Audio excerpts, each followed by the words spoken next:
And the following are ex officio members: Senator President Pro Tempore Jingo Estrada, Majority Leader Joel Villanueva, and Minority Leader Vicente Soto III. The committee will conduct inquiries or investigations in aid of legislation in accordance with the pertinent provision of the rules of the Senate and the rules of procedure governing inquiries in aid of legislation as amended.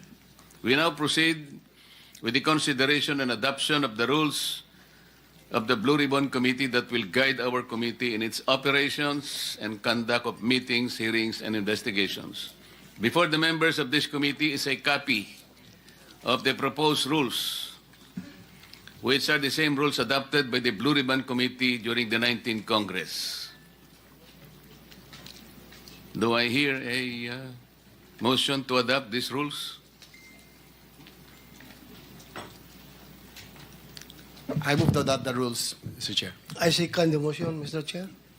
Thank you. There is a motion on the floor as well as a second. Is there any objection? There being none, the motion for adoption of the rules hereby approved. These rules shall govern all proceedings, meetings, hearings, and investigations of this committee during the 20th Congress.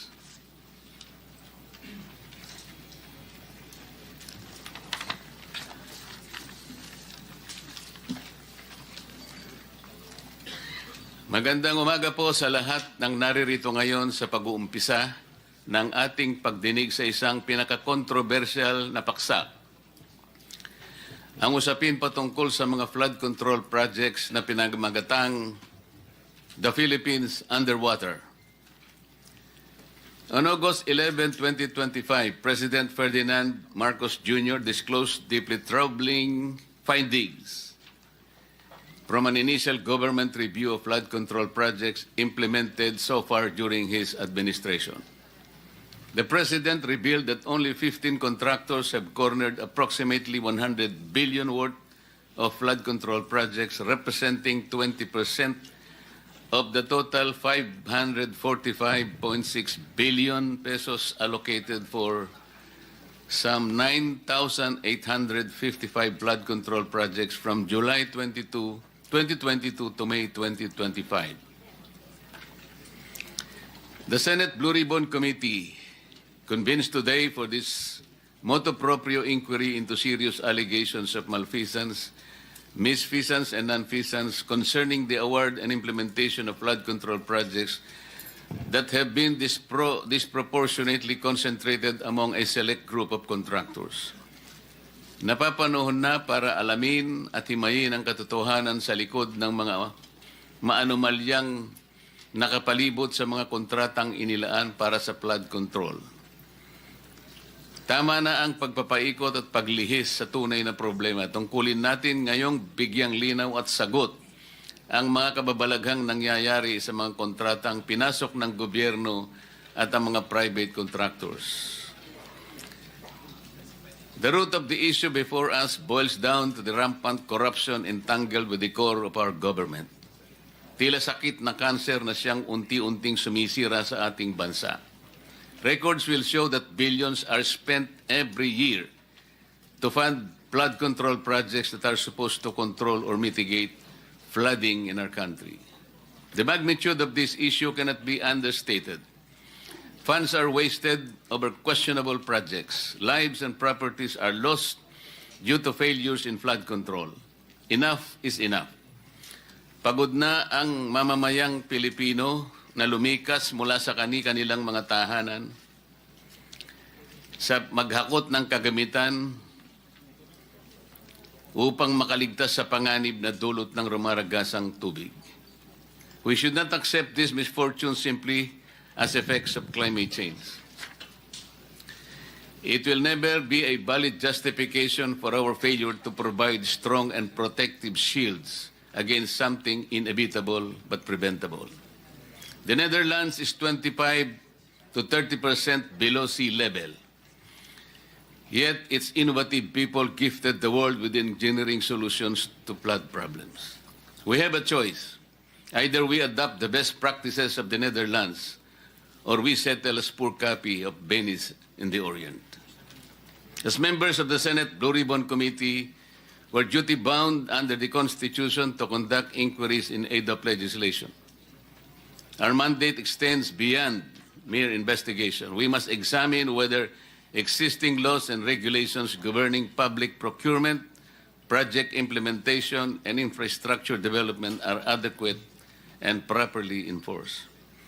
The potential violations under scrutiny include government procurement laws, Republic Act 3019, Republic Act 6713, and various DPWH and DBM procurement guidelines and circulars. The committee seeks to, number one, establish the facts surrounding the concentration of flood control contracts among 15 contractors and beyond, if warranted. Two, examine compliance with procurement laws, regulations, and due process requirements. Three, investigate probable irregularities in bidding processes, technical specifications, and project awards. Four, assess the quality and effectiveness of completed flood control projects. Five, identify systemic weaknesses in government procurement and project monitoring. Six, determine accountability for any malfeasance, misfeasance, or nonfeasance. Number seven, recommend legislative measures to prevent similar occurrences and strengthen oversight mechanisms. The committee shall conduct these proceedings guided by the following principles. Transparency. All proceedings shall be conducted in full view of the public with complete documentation and live coverage where appropriate. Due process. All resource persons and parties shall be afforded their constitutional rights, including the right to counsel and protection against self-incrimination. Impartiality. This committee approaches this inquiry without predetermined conclusions, committed only to uncovering the truth based on evidence and testimony. Public interest. Our primary consideration is the protection of public funds, the delivery of effective flood control solutions, and an end to the suffering of the Filipino people. During the course of this inquiry, we expect to hear from officials from the Department of Public Works and Highways, representatives from the Department of Budget and Management, recommendations from then Commission on Audit, representatives from the 15 contractors identified by President Marcos Jr. in press conference dated 11 August 2025. We shall examine procurement documents and bidding records, project implementation reports and certifications, financial records, comparative analysis of project costs and effectiveness. Hindi madali ang usaping ito. Hindi ko rin nanaising patagilin ang pagdinig tungkol dito. Hindi ito plataforma para magpasikat o magpalakas tayo sa mga tao. Lalong hindi ito pamumulitika o pagsira sa reputasyon ng kahit sino. Nais ng kumiting ito na gawing makabuluhan at produktibo ang bawat pagdinig ng ating gagawin. May I remind our resource persons to cooperate fully and answer truthfully. And please don't be too smart. Confucius said that if you are the smartest person in the room, then you are in the wrong room. I request my colleagues to efficiently manage our time as we clarify matters from our resource persons. Let us veer away from repetitive statements and questions that may unnecessarily prolong our inquiry. We owe it to our people. Tandaan natin na bawat dam o dike na itinatayo ay galing sa pera ng bawat Pilipino. Bilang mga mambabatas, responsibilidad po nating magsulong ng mga kaukulang batas na makapagpapabago sa mga nakalakaran sa gobyerno para sa ikabubuti ng bansa. Hindi tayo narito bilang hukom na uusig sa mga naglipanang kawatan, kundi tungkulin nating alamin at usisain ang pinaggagamitan ng ating pinasang tao ng budget. It is our duty to get to the bottom of this. Kahit sisirin pa natin ito kung kinakailangan. No stone shall be left unturned and no one shall be spared. Pagtulungan po nating hanapin ang katotohanan at tuluyang makapaglatag ng epektibo at pangmatagal ang solusyon sa suliranin natin sa pagbaha. Kahit mahirap o tila imposible, pero sa tulong ng bawat isang Pilipino na may pakialam at pagmamahal sa kanyang bansa, ito ay tiyak nating may pagtatagumpay. Maraming salamat po. I now declare this hearing officially open.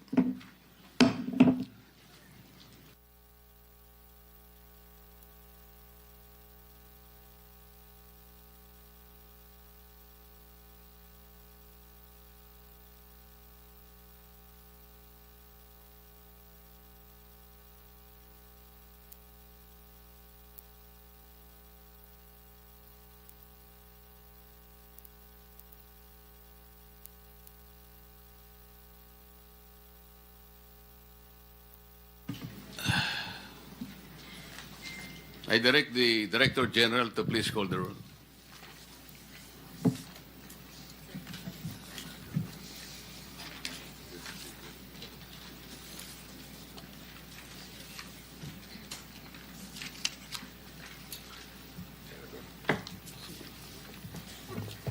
With your permission, Mr. Chair, may I proceed with calling the roll? Please proceed. From the Commission on Audit, Attorney Gabriel Cordoba, he's represented by Tracy Ann Sunico, OIC of Director 3. From the Department of Budget and Management, Secretary Pangandaman confirmed her attendance, but she will arrive a little later. In the meantime, she will be represented by Yusek Rolando Toledo and Yusek Abuel.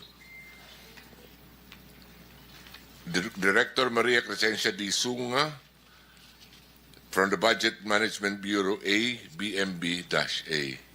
From the Department of Public Works, Secretary Manuel Bonoan, Senior Undersecretary Emil Sadain, Undersecretary Eugenio Pipo, Assistant Secretary Loretta Malaluan, Assistant Secretary Constante Llanes Jr., Ms. Luz De La Rosa, Director Internal Audit Service, Regional Directors Gerard Opulencia, NCR, Roselier Tolentino, Region 3, Jovel Mendoza, Region 4A, and Regional Director Virgilio Eduarte, Region 5.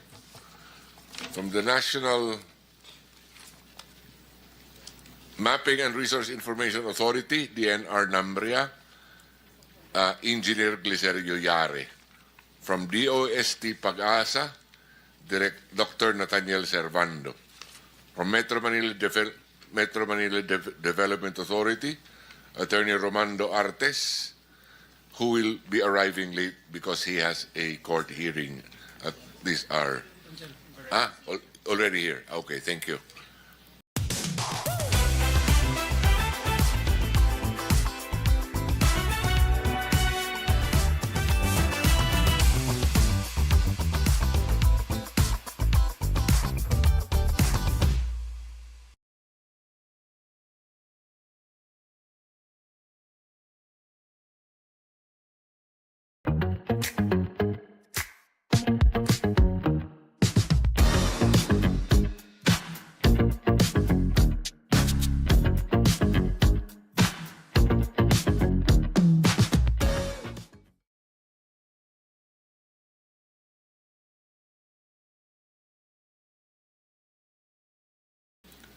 Construction companies, Mr. Alex Abelido, President, Legacy Construction Corporation.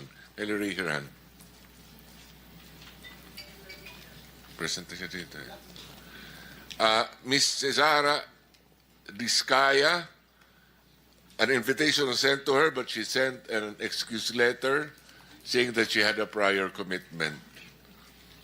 Ms. Maria Roma Angeline Rimando, she cannot attend because she's still suffering from grief due to untimely demise of her foster mother parent. Mr. Alan Kirante, QM Builders, there. Mr. Ernie Bagao, owner proprietor EGB Construction Corporation. Mr. Iumir Villanueva, President of Top Notch Catalyst Builders, Inc. He cannot attend because he has a previously scheduled medical procedure today at the Asian Hospital. Mr. Lawrence Lubiano, President, Centerways Construction and Development, Inc., represented by Attorney Regidor Ponferrada.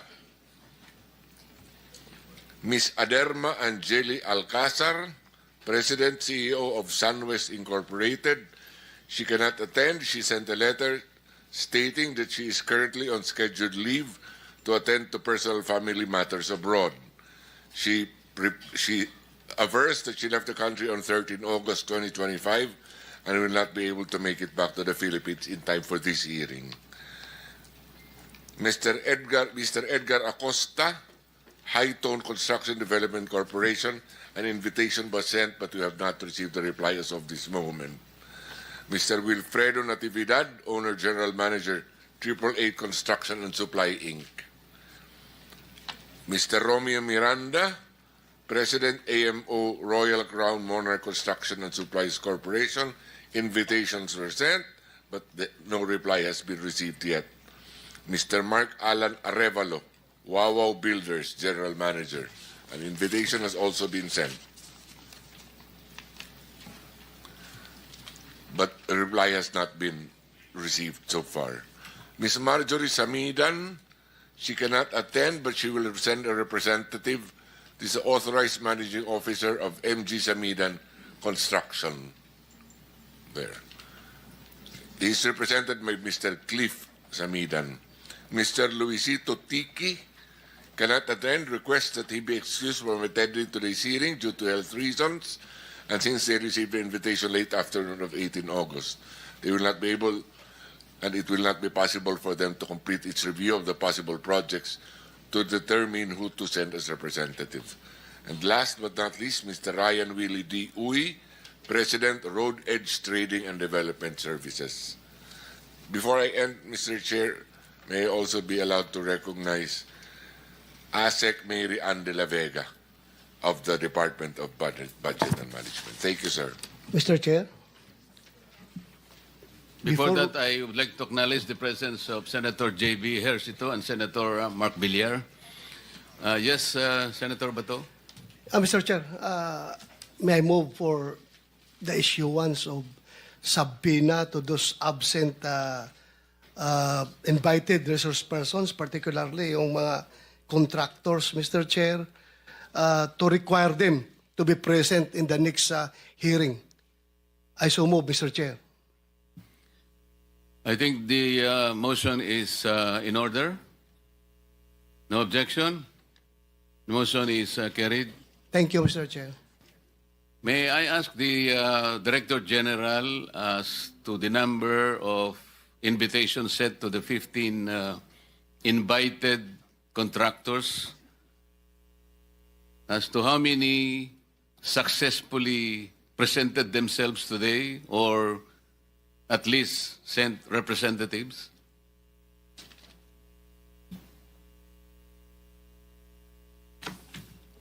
Your Honor, we sent 15 invitations to 15 contractors. And how many replied to your invitation?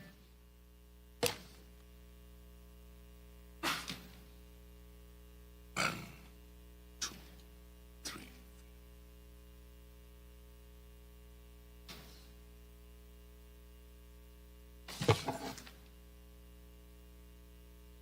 11 replied, Your Honor. And of the 11, 1, 2, 3, 4, 5, 6, and 7 are represented here, either by the owner himself or by a representative, Your Honor. So seven out of 15 are represented today in this hearing, Mr. Director General. Yes, Your Honor. And the rest simply replied, but did not send representatives. Yes, Your Honor. I just hope this is not the sign of disinterest on their part, because this meeting is called precisely to get to the bottom of this problem. Stand out and build in-demand Gen AI skills with Coursera. Reshape the way you work with AI and take your career to the next level. Explore more at Coursera.org.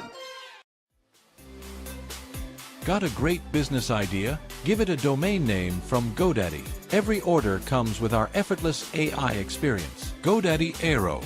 Unlock your online potential today with GoDaddy.